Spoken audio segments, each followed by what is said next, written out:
Tadi pas mau kesini saya berdoa, ya Allah, hamba mohon berikan kesempatan dan keberanian untuk bertanya langsung sama Ustaz. Masya Allah. Ya. Assalamualaikum warahmatullahi wabarakatuh. Waalaikumsalam warahmatullahi wabarakatuh. Perkenalkan, nama saya Teneng. Teneng, Saya mana? dari Cipatat. Jauh. Bandung Barat ya? Ya, Bandung Barat, betul. Langsung aja Ustaz, mau sedikit curhat dulu.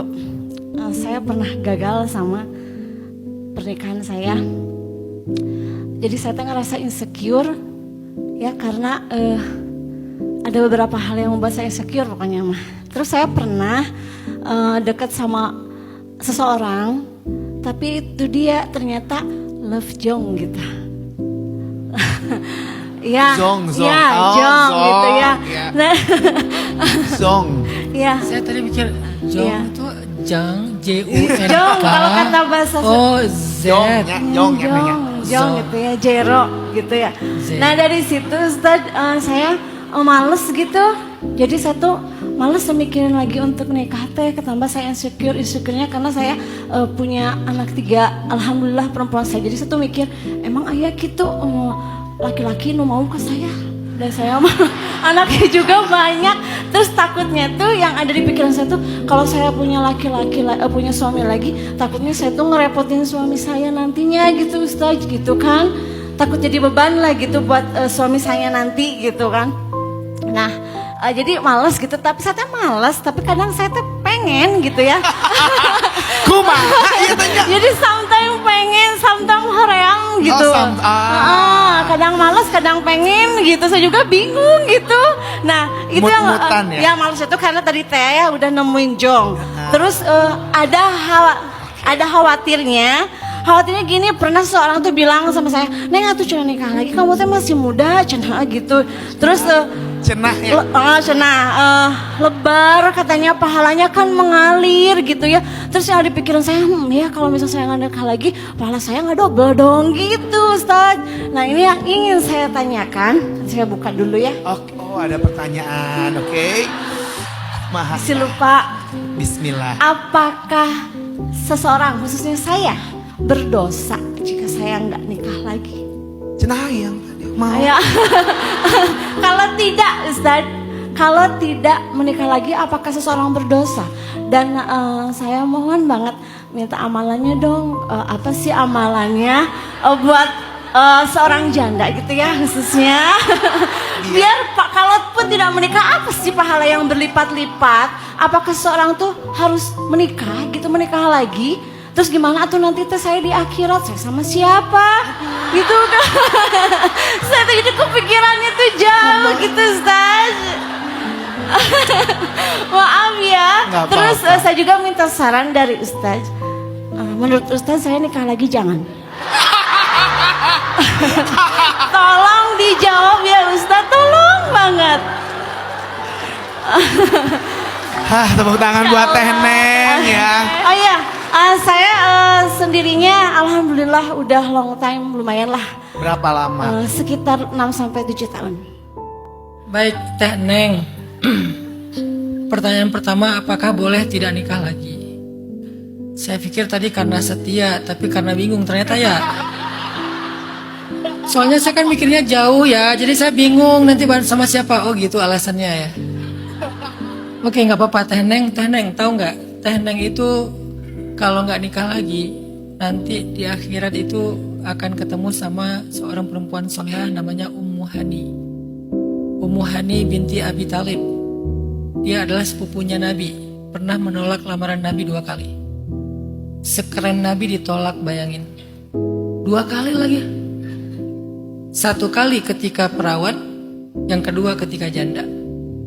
Alasannya kenapa nolak ketika janda? Kalau ketika perawan yang nolak ayahnya si Abu Thalib. Soalnya ayahnya pengen menikahkan Ummu Hani kepada kabilahnya ibunya Rasulullah sebagai balas jasa. Dulu Aminah dinikahkan dengan keluarganya Hashim, Bani Hashim, yaitu Abdullah. Sekarang gantian Bani Hashim yang menikahkan keluarganya kepada keluarganya Aminah. Dulu kan kayak gitu ya. Alasan pertama. Pas udah janda kan yang menentukan berarti Ummu Hani sekarang, bukan lagi walinya.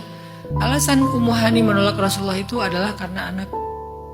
Kayak kata-kata Teh Neng tadi, Cuma lucu tadi Teh Neng di awal bilang karena saya ada sesuatu yang insecure, tapi saya nggak mau cerita. Tapi ujungnya cerita juga.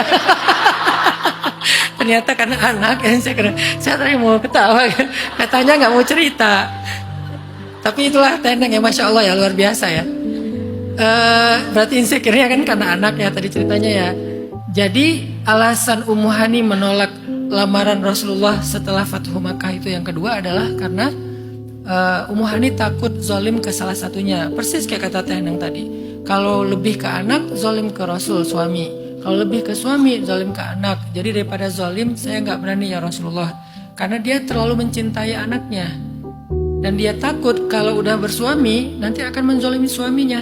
Atau kalau dia sangat lebih kepada suaminya, karena suaminya terlalu keren, yaitu Rasulullah, terlalu istimewa, dia takut akan menzolimi anaknya. Daripada kayak gitu, dia menolak. Padahal yang ngelamar Rasulullah, sehingga kalau jadi istri Nabi itu dijamin masuk surga, bayangin. Tapi bisa kayak gitu.